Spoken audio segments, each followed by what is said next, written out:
Welcome to this 7-bedroom HMO. It's partway through the renovation phase. However, it's had a number of challenges. It's taken 9 months to get through planning, 1 failed planning application, 1 committee meeting, and a load of upset locals. So come on in, let's show you what's happening.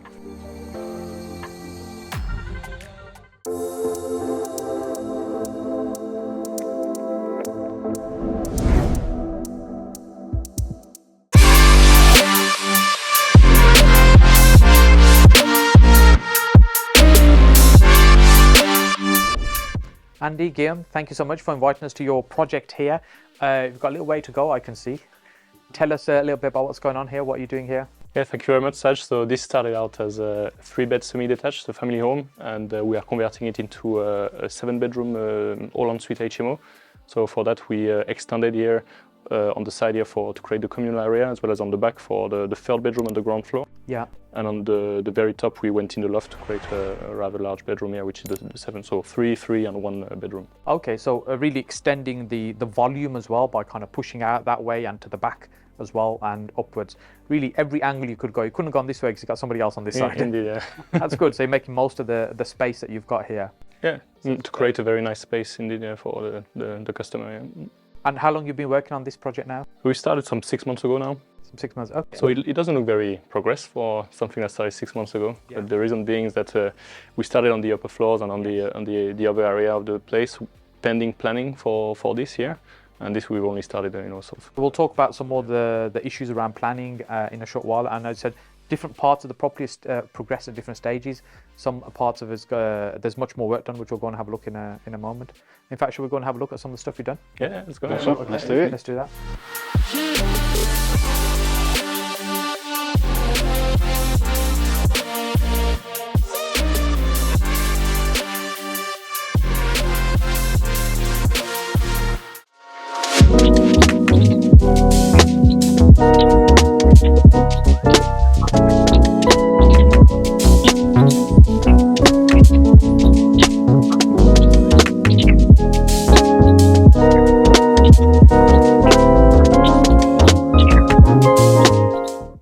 So guys seem to have done quite a bit of work here, much more than what's down below. In fact, we're in the room above the room we were just at. But looking further down the house, it seems there's a lot more work done, which we'll go and have a look at in a moment.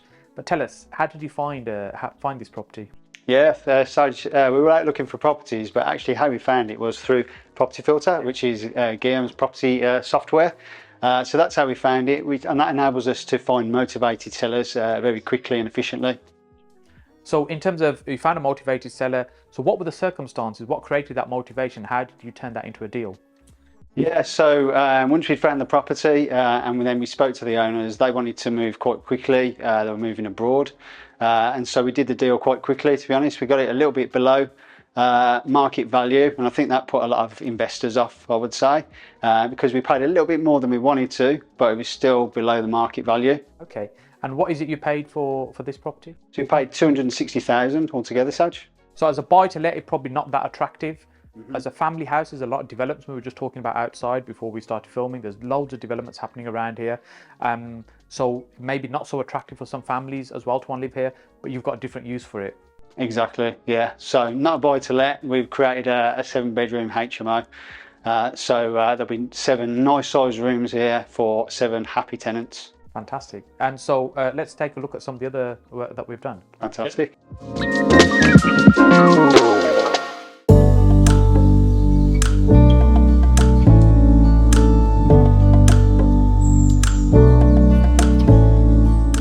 Looking really nice here. It's coming along nicely. Now I'm loving the color scheme, your trademark. And if you've seen any of the other videos that we've done before, we'll link that one up here for you. So if you've not already seen that one, you can watch that one as well. So I guess it hasn't all been a bed of roses getting to this point. Indeed, yes. So personally, it was the first time I went through planning because we were always picking the low-hanging fruits of the 6-bed, C3 to C4, with Article 4 and some change in the market. It was a bit more challenging. So we really like this property because we saw the potential for 7, and we were all like very confident we'll go just get planning. It's it's fine, but it was a bit more. Yeah, it was a bit challenging. So essentially, you could have gone straight to a 6-bedroom HMO. There'd be no issue because there's no Article 4, no planning restrictions to do that.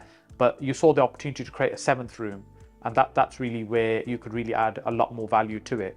but the first planning application they didn't like? Yeah, so correct. So he only for this deal to work for us at 6-bed, we would have to buy it way below what they were ready to take, and it was just the way we make the deal work is by okay, we need to increase the value of the 7-bedroom, and really what was long and challenging was the whole engagement with the planners, which they say never trust the professionals, kind of thing. So we sort of took over a lot of the conversation with the planners, and which was good because we understood what was it that they didn't like. Yes. And one of the aspects was that the rooms were too large.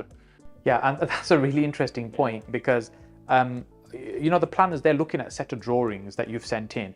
They think these rooms are huge. They're probably going to have couples living in here, and they're going to probably put 14 or 15 people in the house, and that's their fear, which makes no sense in terms of what we do with these houses. Yeah, there was a few exchanges where we obviously were speaking different languages. Like I was telling something and they were talking something else, and we didn't understand each other. Because it's all sort of written, and there's a bit of lag between the things, and the rooms were too big because we gave gross dimensions of rooms, including en suites. And their assessment was like, we assessed that you could get a license for, so many number of people, which we wouldn't be comfortable with. Therefore, we are going to recommend a refusal. And this is where, there's something. And they quote some other court cases, some other things, and we just did quite a bit of digging and then put a case together, and then I redrew all the drawings with the actual room size. And then basically they assessed that there could be 8 people living at the property, which would not significantly increase the comings and goings at the property, and therefore it would be acceptable. That was the main objection they had, and then some other things, but the others were more like small details. Yes. And when you're working on a project like this, it's some of these intricacies is really where you can add massive value.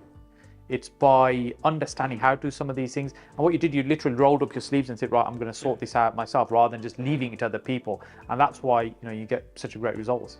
So you had to go to committee as well after the initial challenges with planning. Yes, correct. So we engaged with the planners, and together we sort of sorted out the issues and the reservations they had. And as we mentioned just before, but because there was quite a lot of opposition in the area, it tipped over the threshold and triggered that we had to go for committee. Yes. And a lot of the comments were a bit naive or uninformed, surrounded around the negativity around HMOs. Yes. And I think we got quite some support from the planners actually, and we demonstrated that our product was, we are not rogue landlords trying to put as many people as possible into bed banks, and creating a very nice product, attracting very nice people in the area. And the committee was quite daunting because it's the first time I went there, and because we sort of took on, at that stage, so I was, speaking and etc. But it went quite well. It's quite professional and sensible. I guess with planning and committee, my experience is that the technical, people in the planning were quite helpful, understanding. And it's just that the process itself is quite long and slow. That's the only thing. And a lot of the negative stuff is from people who just, as you say, are unaware. They think you're gonna have 25 people living here. It's gonna be a drug den or something, and that's their fears. And of course, nobody wants to live next door to a situation like that. But you create an amazing product. Yeah, thank you. Let's have a look at some of the parts of the house. Let's go and have a look at the bits that are finished. Let's do that.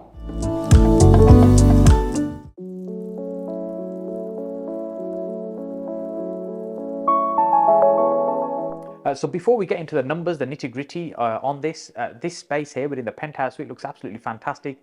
Love the fact that we've got light coming through on both sides. So I'm sure you're going to do another amazing job with this project. What would you say has been the biggest learning then on something like this? Yeah, for me certainly it's been going through the full stages of planning and doing a lot, ourselves, as well as dealing with party wall and a lot of neighbor engagement and so on.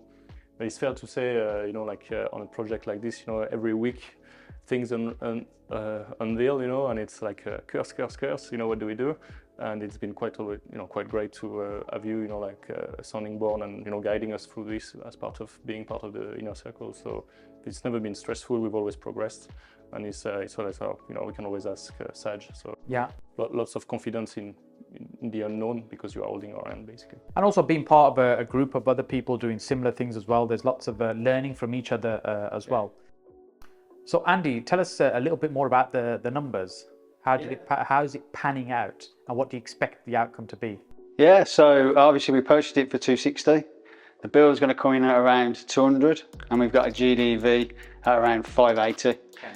So it's going to be around 40% ROI, something like that, which we're all done. Yeah.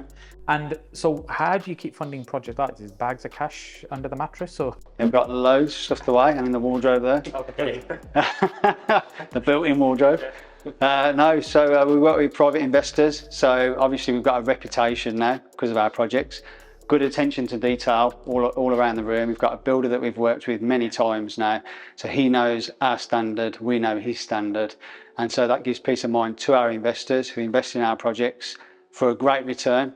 And they can come and have a look as well at our projects as well. So we're building up those relationships with the investors. Fantastic. And you know, that's where I love to work as well. You create an amazing product, fantastic attention to detail, produce great results. Why wouldn't people want to work with you and fund project with you? Absolutely. And I'd just like to give a little plug for the builder as well, because we've worked with him on a few projects now. Don't show your builder's number. Definitely don't give your builder's number to anybody. You can't have his number. But yeah, he's been fantastic all the way through. He's always problem solving. He never actually moans about anything really. We always work out a solution, and he's been really fantastic throughout our build. That's brilliant. And the fact that, you know, really people like that you treat as part of your team, because it's teamwork that gets a result like this. It's not one person that can do something like this. So absolutely well done. Fantastic. So you're try again. That's why, you know, you get such a great results. Yeah, indeed, yeah. Excellent. Should we just wait for that noise to stop for a moment? Martin! It's probably filling a wheelbarrow or something. My phone's gone as well now. Who's that now? Hello. And let's smile for the camera now. A bit uncomfortable. Forgot what we're going to do next. If you have enjoyed this video, the great news is I have a series of these videos called Digging Deeper. But just before you watch those videos, make sure you click on my face down here to subscribe to the channel, then click over here to watch those videos in a series.